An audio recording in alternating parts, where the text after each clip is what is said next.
Welcome to S education. अब तक हमने एस एजुकेशन के अलग अलग मॉडल प्रश्न पत्रों को देखा है। तो जो अभी सेट चल रहा था वो सामाजिक विज्ञान के अंतर्गत इतिहास विषय का जो मॉडल प्रश्न, जो मोस्ट इम्पॉर्टेंट क्वेश्चन है जिनके आने की 99% संभावनाएं हैं, उसको हम डिस्कस कर रहे थे। और आज ये उसका आखिरी वीडियो है। उसके बाद कल हम नेक्स्ट वीडियो भूगोल विषय का देंगे। तो इसमें अब तक जो हमने देखा था 15 न्यू डील क्या है, यहाँ तक हमने डिस्कस कर लिया था पिछले वीडियो में। और आज हम 16 से लेकर 26 तक अक्टूबर क्रांति क्या है यहाँ तक डिस्कस करेंगे। तो चलिए शुरू करते हैं आज का वीडियो। पहला प्रश्न है, हुआ हुआ आंदोलन की विवेचना करें। तो कहने का अर्थ है हुआ हुआ आंदोलन क्या है। तो हुआ एक बौद्धिक धार्मिक क्रांतिकारी आंदोलन था जिसकी शुरुआत 1939 ईस्वी में हुई। डेट तारीख मेंशन करने से होता क्या है कि क्वेश्चन में जो है मार्क्स ज़्यादा आते हैं। इसके नेता हुइन फू शो था, जो वियतनाम का था। वे उपनिवेशवाद के विरोधी थे। वे उग्रवादी घटनाओं को भी अंजाम देते थे जिसमें आत्मदाह तक शामिल था। वे ऐसा माना जाता है कि जो हुइन फू शो था वो जादू टोना भी किया करता था। और बाद में जब फ्रांसीसी उपनिवेश की स्थापना हुई वियतनाम में, तो इन्होंने ये हुआ आंदोलन की शुरुआत की थी।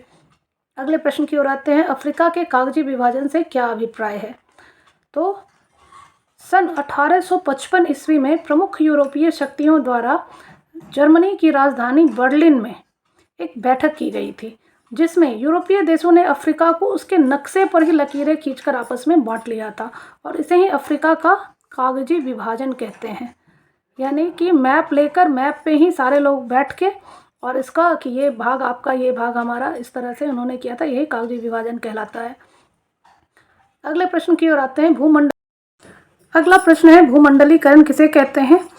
तो अंतर्राष्ट्रीय व्यापार, निवेश तथा सूचना प्रौद्योगिकी के माध्यम से विश्व के विभिन्न देशों के बीच जो सामाजिक, सांस्कृतिक और आर्थिक अंतःक्रिया और एकीकरण की प्रक्रिया ही भूमंडलीकरण कहलाती है, या इसे ही भूमंडलीकरण कहते हैं।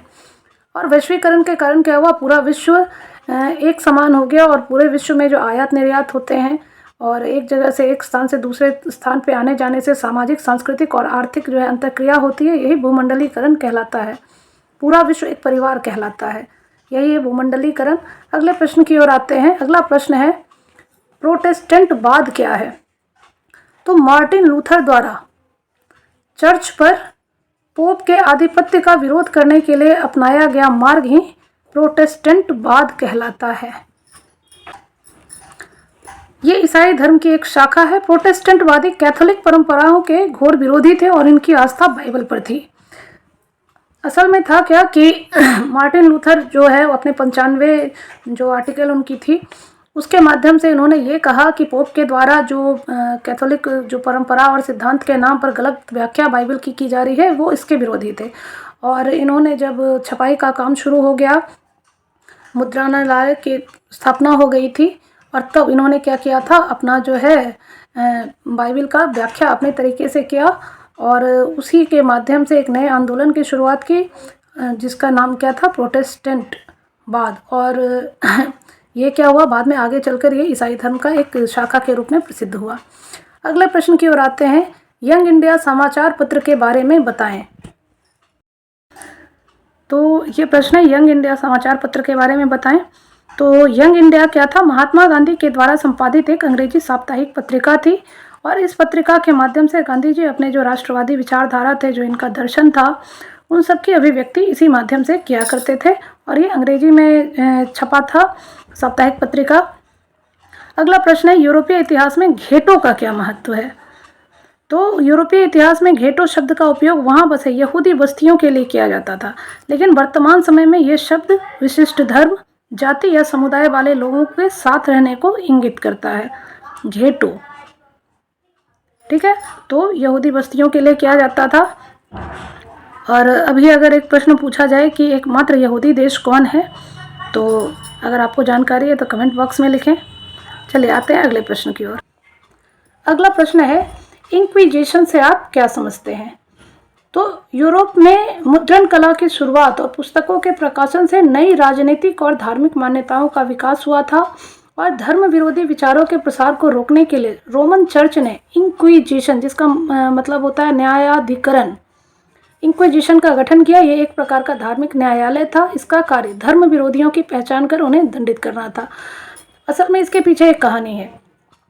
आपने प्रेस और इसके बारे में पढ़ा ही होगा कि जैसे जैसे गुटेनबर्ग ने मुद्रणालय की शुरुआत की और जैसे जैसे धीरे धीरे प्रेस विकसित होता गया, वैसे वैसे लोगों की पहुंच धार्मिक पुस्तकों तक भी होती गई। उसका भी प्रकाशन होने लगा, छपने लगा और आम व्यक्ति तक ये सहज सुलभ हो गया, धार्मिक पुस्तकें भी। और अब तक जो पोप के द्वारा जो भी व्याख्या किया जाता था और परंपराओं के नाम पर जो अंधविश्वास, जो कुरीतियाँ फैलाई जा रही थी, लोगों को लगा, कुछ बुद्धिजीवियों को, कि ये तो इसका विरोध होना चाहिए, ऐसा जो कुछ है नहीं। धर्म के नाम पे, ईश्वर के नाम पे डराना धमकाना और उस पर अपना जो है पोप का एक आधिपत्य कि हम ईश्वर के ही स्वरूप हैं, ये गलत है। और तब क्या हुआ था, उसके कारण प्रोटेस्टेंटवाद का जन्म हुआ और तब जो पोप हैं उनके द्वारा इंक्विजिशन शुरू किया गया, यानी एक धार्मिक न्यायालय की शुरुआत की गई, गठन किया गया और जिसका काम था कि जो कोई भी पोप का या कैथोलिक विचारधाराओं का विरोधी होगा उसको पकड़ के दंडित किया जाएगा। और सबसे बड़ी बात थी कि वहाँ की सरकार पे भी इन जो कैथोलिक पोप थे और चर्च था उसका नियंत्रण था, वो सर्वोपरि था। चलिए अब आते हैं अगले प्रश्न की ओर। अगला प्रश्न है, औद्योगिक आयोग की नियुक्ति कब हुई, इसके क्या उद्देश्य थे। ये प्रश्न थोड़ा सा त्रुटि है। औद्योगिक आयोग की नियुक्ति नहीं होना चाहिए, या तो औद्योगिक आयोग की स्थापना कब हुई या औद्योगिक आयुक्त की नियुक्ति कब हुई, चाहे जो भी हो, मॉडल प्रश्न इसी तरीके से था। तो उसका उत्तर देखते हैं। सन 1916 में औद्योगिक आयोग की नियुक्ति की गई। इसको थोड़ा सुधार लीजिएगा, औद्योगिक आयोग की स्थापना की गई ऐसा लिख दीजिएगा। और जिसका उद्देश्य क्या था, इसका उद्देश्य भारतीय उद्योग तथा व्यापार के भारतीय वित्त से संबंधित प्रयत्नों के लिए सहायक क्षेत्रों का पता लगाना था, ताकि उसमें एक सुधार लाया जा सके। और इसका गठन भी इसलिए किया गया था ताकि अपने उद्योगों को हम किस तरह से विकसित कर सकें। ये एक्चुअली अंग्रेज़ों के टाइम में लाया गया था ताकि अंग्रेज भारतीयों के जो उद्योग हैं उसके निर्माण के लिए बहुत अधिक उत्सुक नहीं थे। तो इस तरह के आयोग की जो है गठन जो है करना पड़ा, ताकि जो भारतीय उद्योग हैं वो भी क्या करें, उन्हें भी वित्तीय सहायता दी जा सके और उनका भी जो है उत्थान किया जा सके। आते हैं अगले प्रश्न की ओर। अगला प्रश्न है, एटक क्या है। तो एटक का फुल फॉर्म क्या होता है, all India trade union Congress. ये बहुत इम्पोर्टेंट है। एटक ये वो संस्था है जो कांग्रेस के समय से लेके 1920 से लेके अब तक बहुत एक्टिव है और 2020 में शताब्दी वर्ष भी मनाया गया था।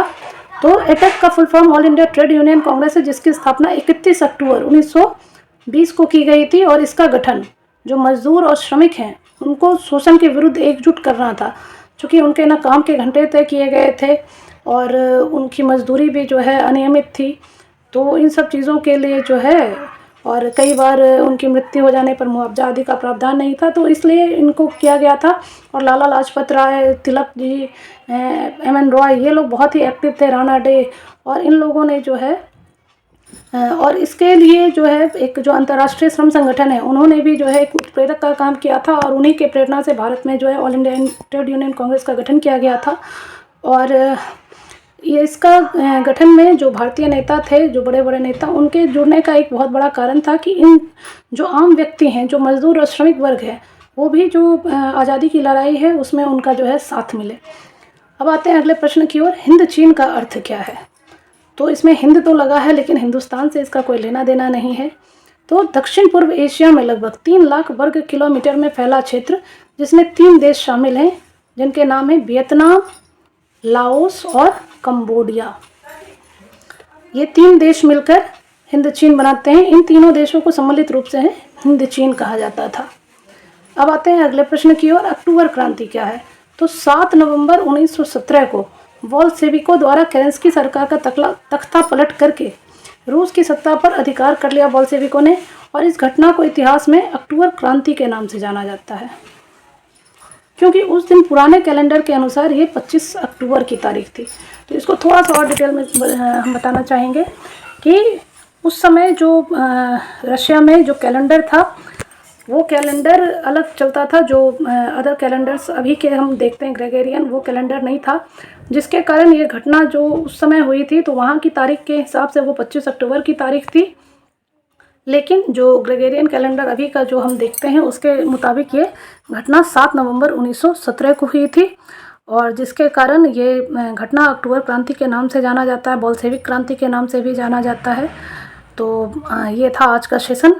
उम्मीद करते हैं आपको ये वाला सेशन भी बहुत अच्छा लगा होगा, और इससे संबंधित कोई भी प्रश्न हो तो आप कमेंट बॉक्स में जाके जवाब दे सकते हैं, या कोई और भी प्रश्न हो बोर्ड एग्ज़ाम से रिलेटेड तो आप जो है कमेंट बॉक्स में जाके सवाल पूछ सकते हैं। अगर ये वीडियो हेल्पफुल लगा हो तो प्लीज़ चैनल को शेयर करें, चैनल को लाइक करें और सब्सक्राइब करें। Thanks for watching.